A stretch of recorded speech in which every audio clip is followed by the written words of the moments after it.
My name is Jake David Thomas Peters, and this is my story. Guys first. No way he's jumping cap. Come on!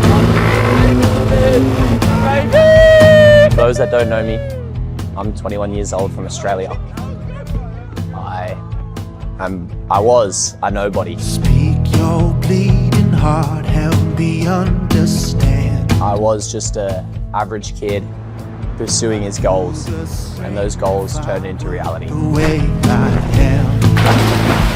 But I think it's about time I come and sit down and explain my story to you guys.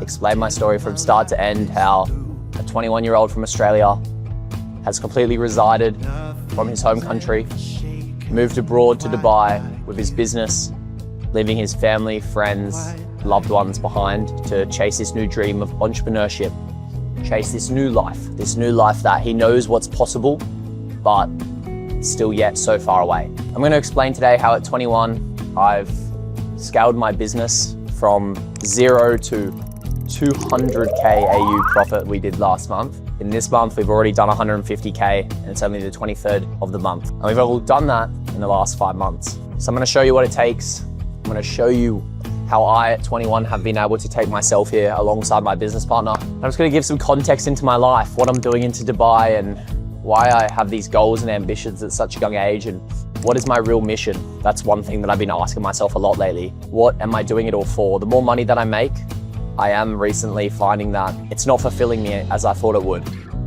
Each day I wake up feeling empty, feeling sad, but not empty and sad that I'm not making enough money, empty and sad that I thought what I was going to be pursuing was going to fill a void, but the reality is there's no filling a void, and I've come to realize that very soon. So where did my journey begin?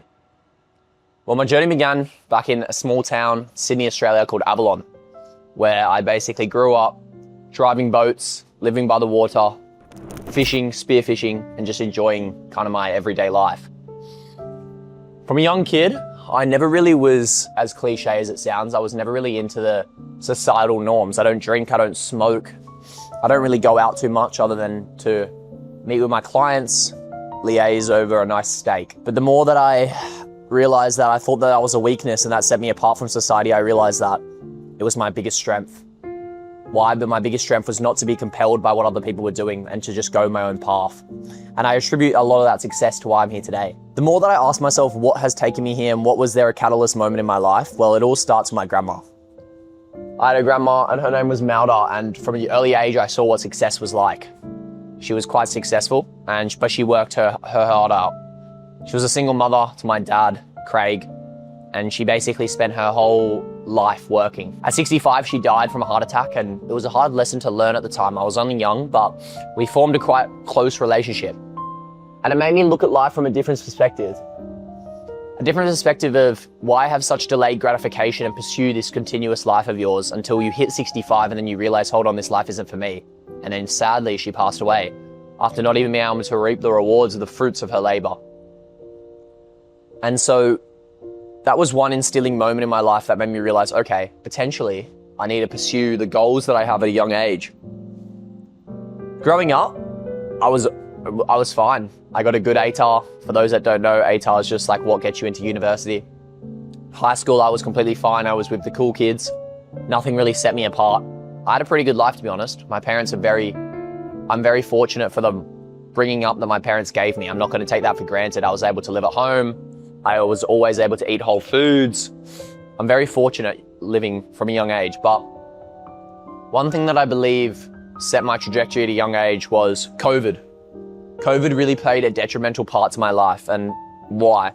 Well, I was ambitious, and when I went into COVID, I saw the opportunity to continue to excel rather than fall behind. I saw my peers and I saw my classmates utilizing COVID as a time to escape, a time to slow down, but I saw it as a time to push forward. Push forward not only in my academics, where I took my schooling quite seriously. Even though today I don't use the degree that I have, I don't think university or school I think it's pointless. But what it taught me was discipline. And I feel like at a young age, instead of playing a Fortnite, I would sit there and I would continue to study until one day I cracked it and I was getting depressed. I was sitting inside asking myself, what am I doing with my life? Stuck inside for over 6 months, it gets to you at a young age. I was only, I think, 14 at the time. And from this, I was working a couple part-time jobs just as a cafe, but I needed to do something else. So at the time there was an essential worker, and an essential worker classified as a gardener. And what happened is my next door neighbor was one. And so I asked him, I said, hey, Steve, is there any chance that I can please leave my home and come work with you for a day? And he let me. And that day opened my eyes to entrepreneurship, because I realized what it took to provide a service and get rewarded for that. So far, I was just rewarded by the boss handing me a paycheck after I did the dishes. But it was the first time in my life that I realized you could actually provide a tangible service with a desired outcome. For example, like mowing a lawn. And I saw what Steve did, and I saw the amount he charged. And for the next 2 weeks, he offered me a position to work with him for free, of course. And I gladly took it. I saw this as an opportunity not only to escape my mind because I was stuck inside all day, but an opportunity to learn a new skill. And for 2 weeks straight, I mastered gardening. It's a very easy brick and mortar business. And for those young guys that are trying to get into their first kind of business, I highly recommend you go into the brick and mortar. It's quite easy to scale, and I realized that quite fast. And after the 2 weeks, it's when I started plotting. I looked at Steve's business and I realized that the opportunity is endless in gardening. I live in an area where it's quite hot, the grass grows green, and I have the ability to easily be able to do this, as after 2 weeks, I could, safe to say, I can mow a lawn. And so after 2 weeks and COVID restrictions lifted a month later, I decided to start up with my best friend at the time, RJ's Gardens.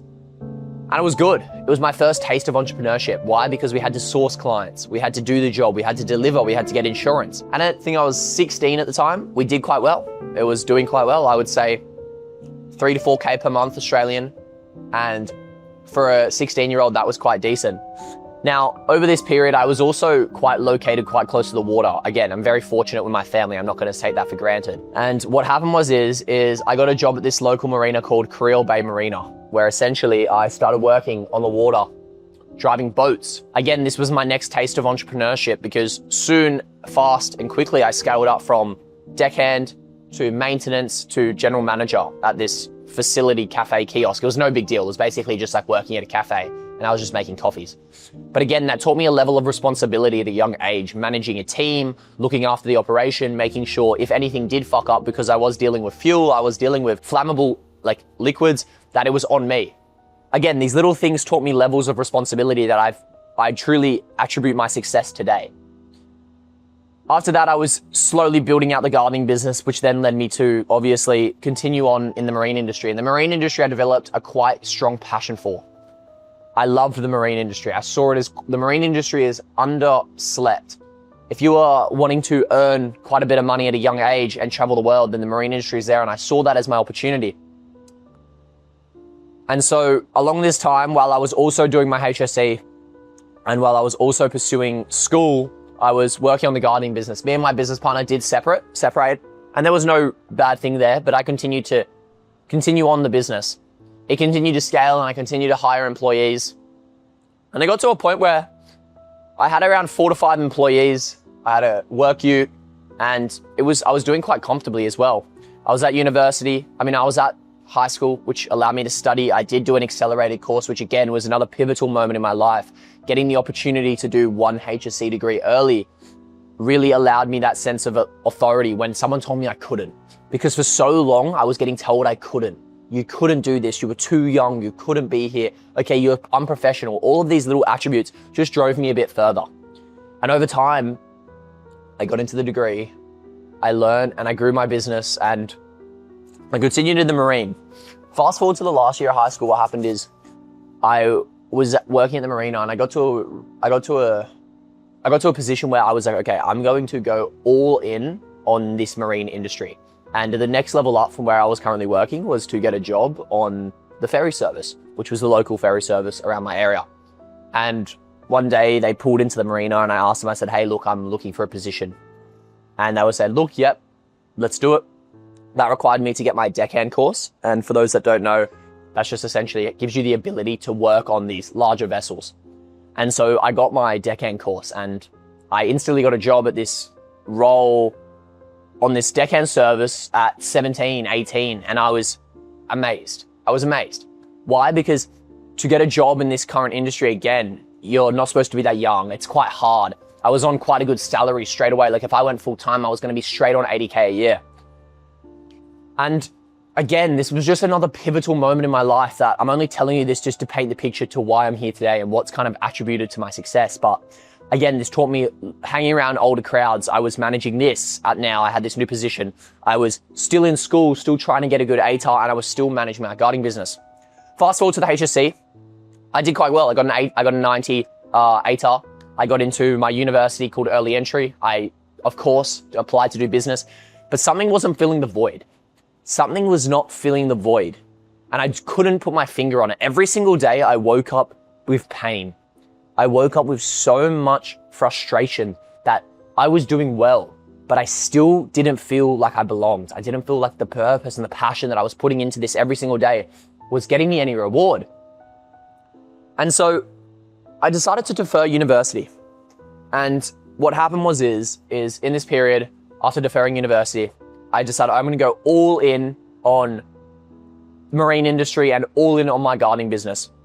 And so what happened is my parents actually moved away. They have a house down in Jindabyne, and my brother has a 7-year age gap between us, and they looked at it as an opportunity to try something new so my brother could explore something for a year. So I moved out, and I actually moved out with my best friend at the time. Again, it was my gardening business. We were no longer running the business anymore together, but I moved out with him, which was amazing.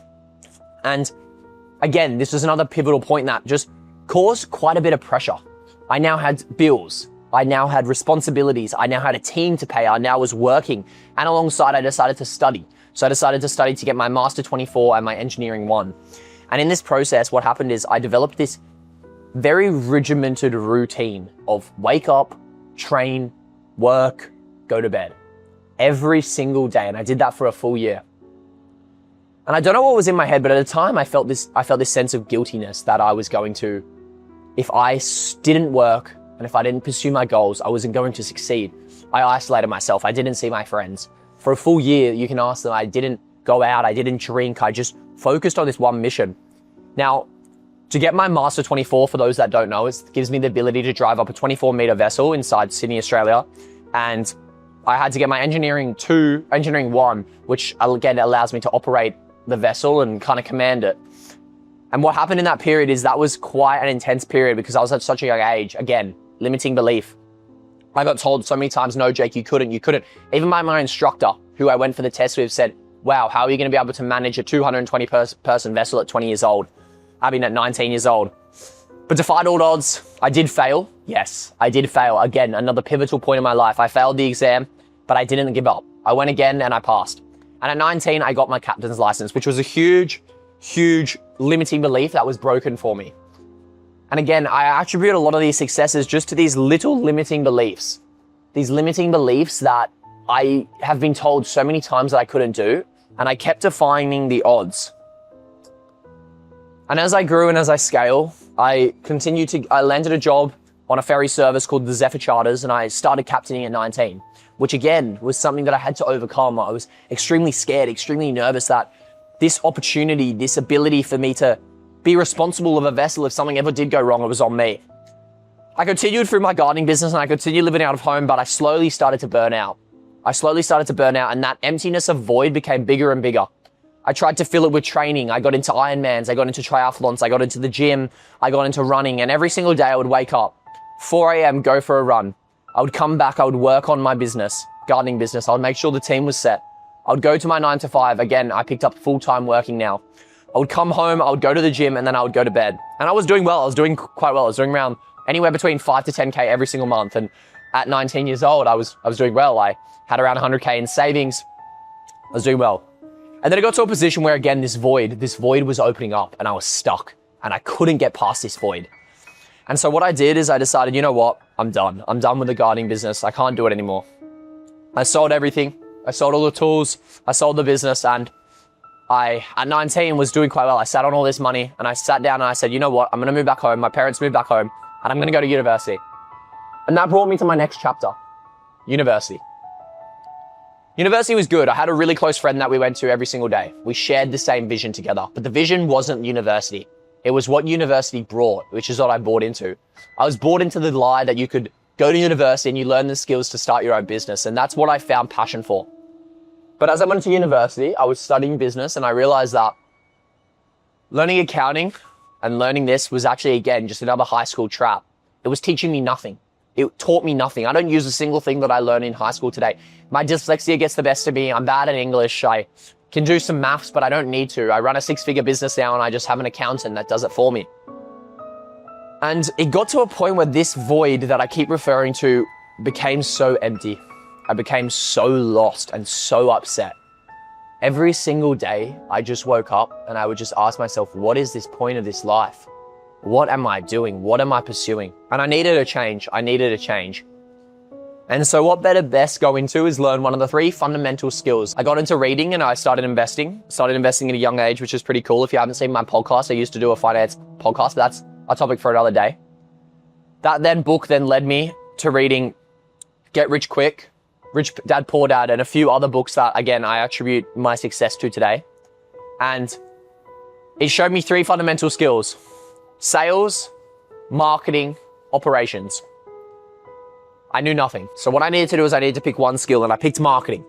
And I decided to try and get a job in a marketing agency. I cold called everyone, but there was this one business called Zephyr Social. Shout out to you boys. You know who you are. And if you're watching this, I appreciate you with every bit of my heart. I reached out to Zephyr Socials and I said, hey guys, I'm young. I have no idea in marketing, but I'm ambitious. Can we please meet up? And he said, no. The owner, Chris, of the business, they're 2 brothers, Chris and Jace. Again, I owe everything to Chris and Jace, and I'll explain why. Chris and Chase, they said no. And they said no, which is understandable. I said, look, lads, that's fine. Can you please just point me in the direction to where I need to go? Because I'm lost. I don't know where I need to go. And Chris said, of course, let's meet up. So I went to the city. Again, I lived in Avalon. So this was about an hour and a half on the bus, there and back, every time I would go. And we met up and we had a great conversation. And at the end of the conversation, he turned around and he said, you know what, Jake, I want to offer you a role. Next week, I got started and it was cool. I was still at university. I was still studying. I was doing it full time, but I got a role and I wasn't working full time at the Zephyr Social, but it was a trial period. It was a period where they gave me ability to form my own role and I took it very seriously.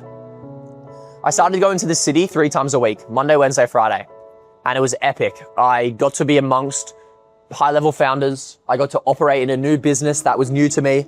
I started learning skills very fast, how to run paid advertisement, how to liaise with clients, and it got to a point where I actually formed my own position. They offered me a full-time role there, and it was amazing.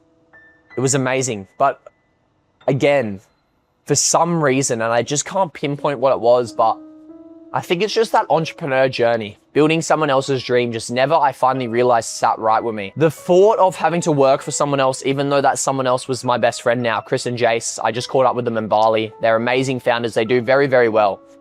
But that feeling of I have to work for someone else and I have to build someone else's dream, I think now to this day I've realized was what was killing me. During this period, I ended up working a lot with high-level founders, high-level entrepreneurs. And I realized that the pursuit of paid advertisement was something that was great. You could scale to, I was working with founders doing millions of dollars a month. But I asked them why they weren't doing organic content. What was holding them back? And they said they didn't know. And this, my friend, was the turning point in my journey to find out who is Jake Peters. Because at the time I was contemplating going into content. I felt like I had value to give, but I also felt like I had a journey to document. And what happened was I decided to go all in on content creation. It took a while, don't get me wrong. And I started posting and I started posting and I got a lot of hate. In content, when you create content, it's the first hurdle you have to get over is the fear of what other people think of you. And it's a very, very, very hard feeling to get over. And it took me a while. But like anything in life, I wasn't gonna let another person ruin my dream. Ruin what I had, what I thought was possible in this world, because anything's possible, I've realized. And so what I did is I essentially started posting every single day, but there was a catalyst moment for me when I went to Bali. And as cliche as it sounds, me and Reed set that trend of going to Bali, and it's just how it works. We were the first originators to go there. We went all in on Bali. Reed and I's both videos blew up in Bali, and we essentially set that trend of moving to Bali, going all in.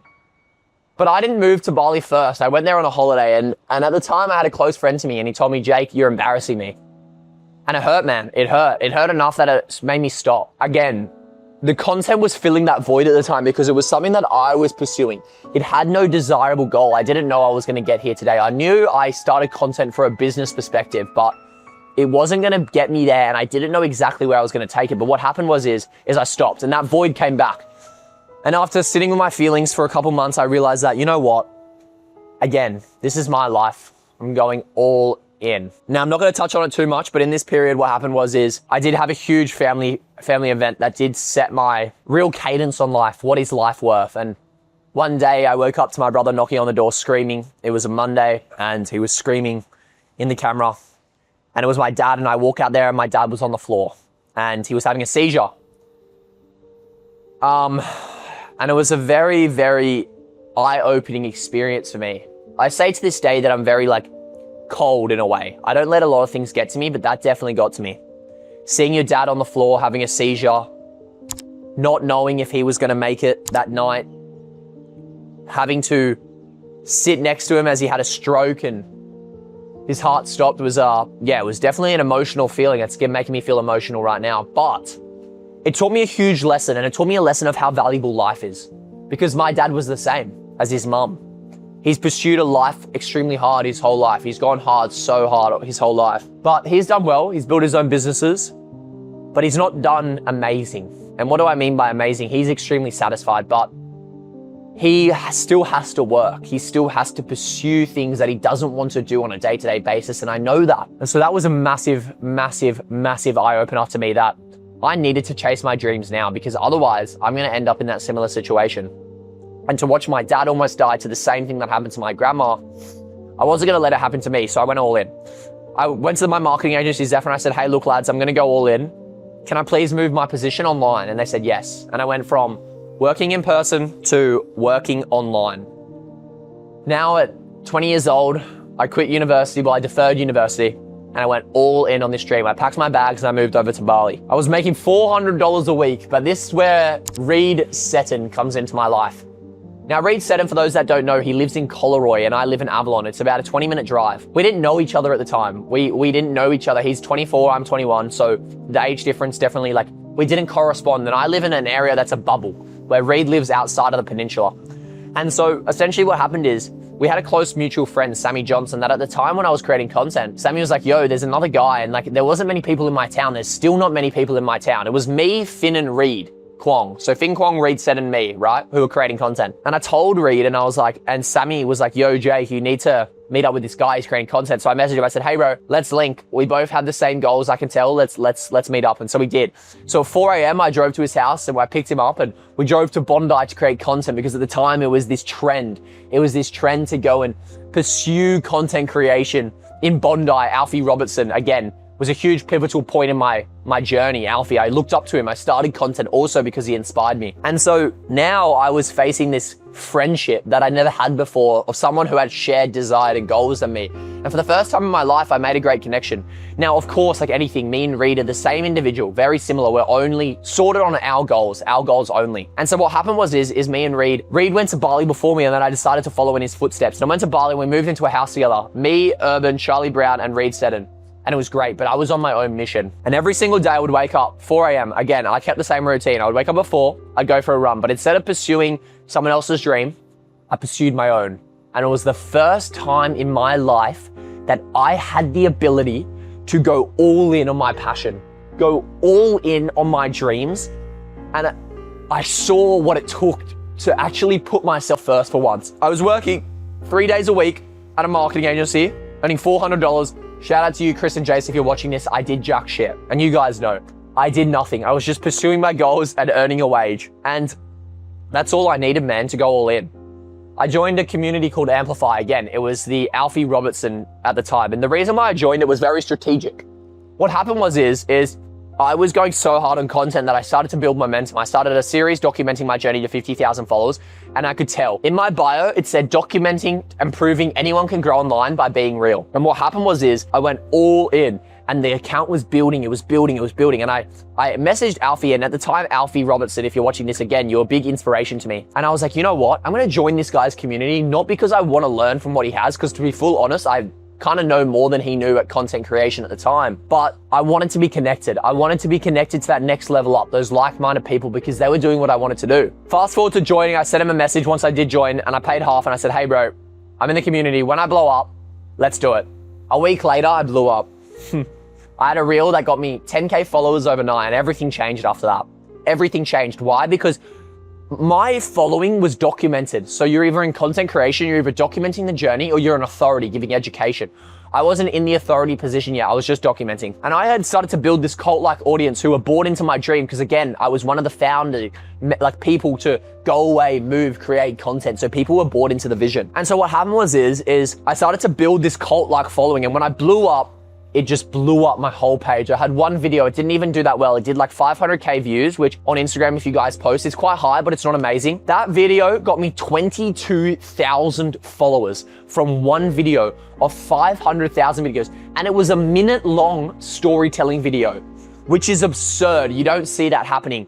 This video built me so much credentials, so much authority because my page started getting binged. Everyone started asking me, how did I do it? And I was already preaching how I was doing it because I knew the skill of content creation.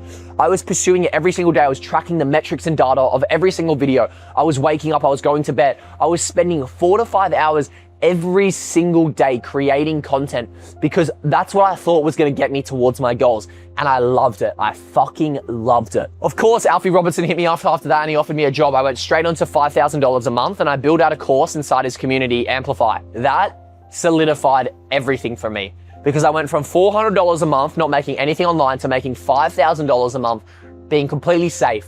Now able to continue to travel the world, make content, and I've done it. I didn't have any single brand deals. I worked my way up there just by doing business, right? Working inside Amplify taught me a lot. I helped 2,000 of his members. It was very solidifying. But what it made me realize is I was better than all these other people teaching inside this community. I knew so much more. Me and Reed are the best content creators in the game, hands down. How do I know this? Because we are in the game. I have this month, I've grown 12,000 followers. Reed's grown 15,000 followers. In the last year, I'm about to hit 100K followers and I haven't been posting for a year. Reed's about to hit 100K followers and he hasn't been posting for a year. We are the best content creators in the game. And I soon realized that the value that I was providing was way much more than what I was being bought for. And again, that sense of knowing my worth was finally coming alive, I was finally feeling confident in the service that I had to provide, which brings me to Dubai. Dubai was crazy, man. It was my first 10K month. I was now doing my own consulting, still working for Amplify, but started doing my own one-to-one consulting. And shout out to Fing Kwong. Fing Kwong has been a great friend of mine. And he started this community called Only Earn. I'm actually inside of Only Earn. And what happened is we started to pursue content on a deeper level. We started to actually give education because content creating for a lot of people is an aspiring skill. And for us, we were able to master it quite early on. But for a lot of people, they spend years, months. You can't buy a personal brand. It's the best thing about it. You need to build up, you need to build it, and it takes technique, it takes strategy. But what Finn saw is he saw the value that we had for content and we started presenting to his community content. And then he invited us to come to Dubai. Now, in November last year, I came to Dubai, November the 18th, I remember it specifically. I just hit my first $10,000 a month. And what happened was had made a fair bit of money online now at this point. I did fitness coaching as well, which is another topic that it's quite irrelevant, but I did hit a 10K month before that doing fitness coaching just through 3,000 followers. Because when I was documenting my journey, I was doing fitness. So I knew how money worked online. I was making good money now. I was doing like anywhere between 10 to 15K. And so I came to Dubai with like that level of like entrepreneur, but I still had very limiting beliefs. I didn't know what was going to take me to that next level, okay? And so what happened was that I came to Dubai and I shout out to Prime Train because you made a huge difference in my journey. I was 21 and it was the best day at 21. I was actually here and this is why I'm shooting here. This is a very like, this position and this like where I'm sitting right now is a very, very strong emotion for me right now because I sat in this spot and I was like, fuck, after being 21, it was my birthday. We held a run club. I had following online now. I had around 40,000 followers. People and entrepreneurs making $1 million a month were asking me how I was doing it. I was making money. We went out for lunch. We went out for dinner. I closed my first 6K US client, PIF, on that day and I was 21. And I was sitting here and in this exact position and I was just like, wow, what is life, man? What is life? And it was crazy. It was crazy to me. It was crazy to me and I thought I was doing so well. Then the next day I was on this euphoric high because again, it was my birthday. I was so happy, but I still had that limiting belief. I didn't know what the next stage for me was. And so what happened was Prime Train, shout out to Prime, did this presentation where he explained how he's grown his business to over $1 million. And I realized, and again, Prime, if you're seeing this, I respect you highly. I think you're one of the best guys I've ever met. I think everything but you're a kook and I love it. You're a kook. And it made me realize that if Prime Train can achieve these goals, I can achieve anything. I went home from Dubai that next month, I did 50K. 50K AU. and it was a surreal feeling. I upped my prices and I went all in on my dream. I took on a bunch of my clients, I left Amplify, and I started advertising myself. And in December, before Christmas, I did 50K. That's profit, by the way, and I was thrilled. I was so thrilled. But like anything, I was still super young, and I am still super young. This is only in December, remember, guys. And so what happened was again, I was just learning as I was going. I had the experience of building up my own business, brick and mortar business. So I knew what it takes to scale a business, but this online space, again, I was all in on my dream. And when you're all in on your dream, you learn. I was spending 12, 16 hours every single day educating myself. Didn't buy any single mentorship, just went all in on the business side now. And I started to scale quite well. I was doing 50K months, and in January, I think I did 40, but Jan 16th, me and Reed, we had a very, very, very close friendship now. We travel together, we live together now. And he also went in on his dream, and we were essentially competing. We were going against each other in this journey, right? And one day I was sitting there and I was like, man, what are we doing, Reed? Why are we fighting against each other? Because we were competing for competitors, for clients. And I told him, I said, let's go all in on the dream. And that's when Done For You was born. On Jan 16th, me and Reed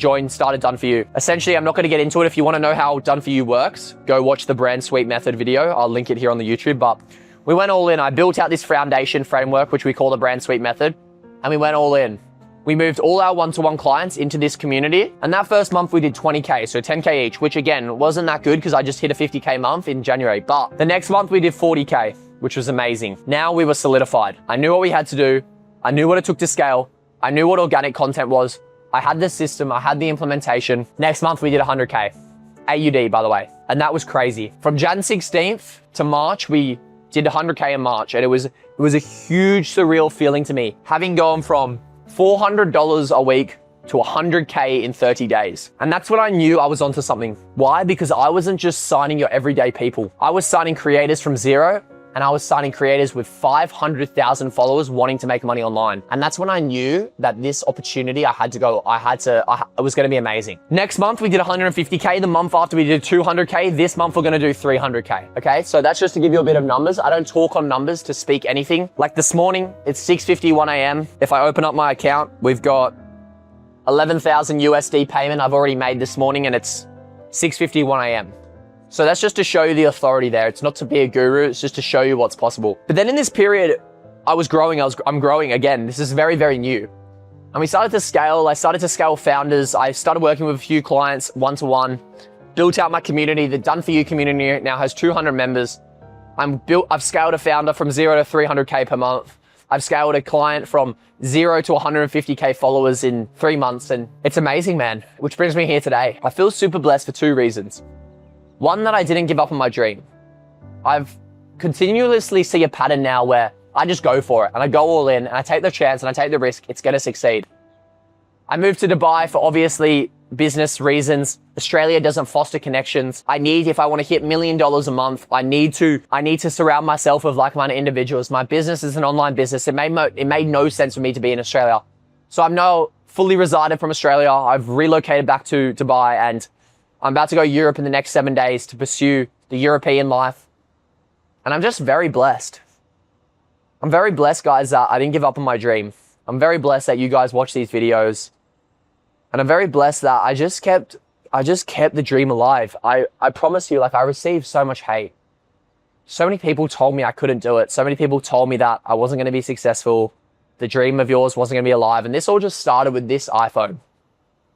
It's crazy what an iPhone 11 can build for you. The life it's infinite. It's insane. And I just want to share one message, and that's, don't compare yourself to other people. Just run your own journey. And if you have a dream, and if you have passion for something, and you are genuinely passionate about it, I promise you there's no reason for you not to go chase that goal, because the best case scenario is this. This is the best case scenario. You make it. You get to tell a story. You get to post on YouTube your My Story video. You get to title it, I don't know, whatever it is. But yeah, man, I just feel super appreciated to all my clients that have joined Done For You, for everyone that's ever purchased from me, for everyone that's ever believed in my journey, for everyone that's ever given me support along this way. I appreciate you. I really do. And without you guys, I wouldn't be here today.